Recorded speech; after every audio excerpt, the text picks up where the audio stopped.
Olá pessoal, sou Igor Fernandes, gestor da certificação PHP da CBCT. Este é o 16º módulo do curso preparatório para a certificação PHP. O site da CBCT é www.cbct.com.br. Quem quiser seguir no Twitter, twitter.com/igorfer. Neste 16º módulo, vamos falar sobre programação orientada a objeto.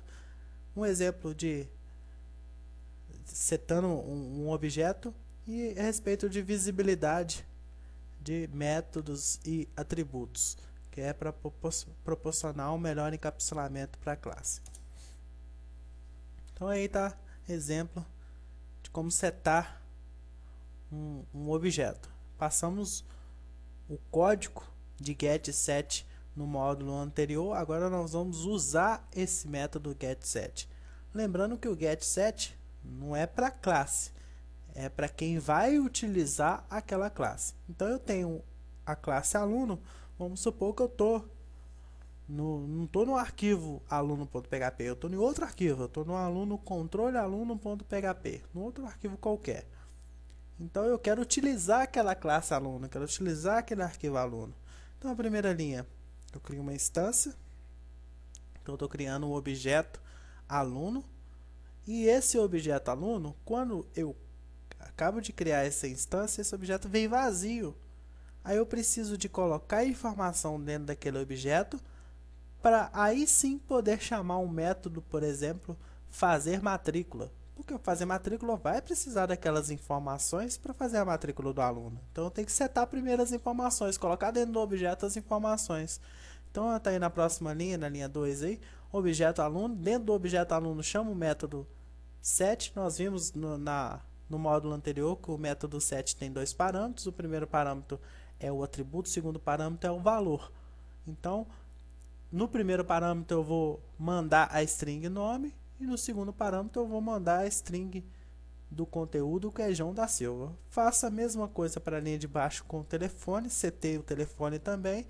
Mesma coisa com a linha de baixo com o e-mail, setei o e-mail e também setei a data de nascimento. Então, dessa forma, o objeto ele agora tem os dados. Agora eu posso chamar um método capaz de fazer a matrícula. E esse método vai precisar daqueles dados, certamente, para fazer a matrícula. Então, quando eu der um objeto aluno fazer matrícula, ele vai chamar um método para fazer este procedimento e vai precisar daquelas informações que eu passei setando dentro do objeto. Este método ele vai me trazer um retorno, se conseguiu ou não fazer a matrícula. Aí dentro do meu código PHP eu posso fazer um if, né? Se retorno for igual a true, dá uma mensagem que conseguiu fazer a matrícula com sucesso, se não, dá uma mensagem que não conseguiu fazer essa matrícula. Então tá aí um exemplo, setando um objeto. Agora vamos falar sobre visibilidade, que é o conceito aí de encapsulamento. Primeiro, o que é um encapsulamento de uma classe? O encapsulamento é a forma que você tem de criar barreiras na sua classe para quem for utilizar a sua classe, utilize aquela sua classe de forma correta. Então vamos supor que você fez uma classe ali de e-mail, né? E tem atributos ali que a pessoa pode ou não setar as informações. Tem métodos ali na sua classe de e-mail que a pessoa pode ou não chamar aqueles métodos. Então, através da visibilidade, para que ela não chame um método que não pode ser chamado, você coloca a visibilidade para bloquear e permitir acessos na sua página. Então, tá aí Então, com isso, você cria um encapsulamento na sua classe. O que é um encapsulamento?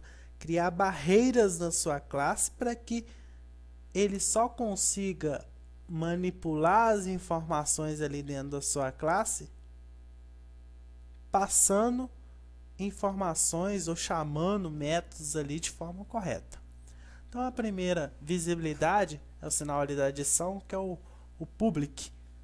O public tem acesso dentro ou fora da classe instanciada. Então, se você tiver na classe aluno.php, que é o exemplo do lado, se você colocar lá o método que é embaixo sinal de adição public, significa que você tem acesso a qualquer um dos métodos ali dentro da sua classe. Se você estiver fora da sua classe, em outro arquivo sem ser esse aluno, você também vai ter acesso caso esteja com public o seu método.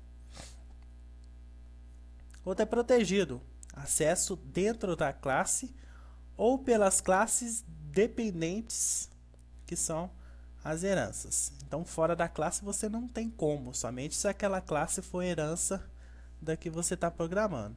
Aí você coloca o protegido. Private, geralmente a gente utiliza bastante private no caso dos atributos. Repara que do lado direito, todos os atributos são privates. Então, há acesso somente dentro da classe. Por que eu coloco os atributos todos privates? Porque quem vai manipular os atributos, quem vai buscar e quem vai setar é o método getSet. Então você não pode permitir que fora da classe alguém acessa, por isso que normalmente é private. E package é somente dentro do mesmo pacote, ou seja, você está programando um sistema financeiro e você tem uma classe que é do sistema acadêmico, por exemplo. Se ele tiver ali a visibilidade somente dentro do pacote, você não tem acesso. Mas se for public, você tem acesso. Então aí você declara dessa forma, caso você queira ter a permissão somente dentro daquele mesmo pacote. Está aí o exemplo, um exemplo de visibilidade para a gente enxergar melhor isso. Lembra que nos exemplos anteriores estávamos fazendo bem cru, né, o código, né, não tinha essa questão de visibilidade. Agora nós colocamos public na visibilidade das classes, né? Então a classe, para que ela seja utilizada por um outro arquivo, tem que ser public. Private ali no caso dos atributos e public no caso daquele método ali buscar alunos, né? E eu continuo fazendo as mesmas coisas para os outros métodos. O que for public eu deixo público, o que for private eu deixo private, dependendo da forma que você for programar cada classe. Então tá aí, visibilidade, para a gente falar um pouco mais de encapsulamento. Esse é o 16º módulo do curso preparatório para certificação PHP. Aguardo você no próximo módulo. Obrigado, até mais, tchau.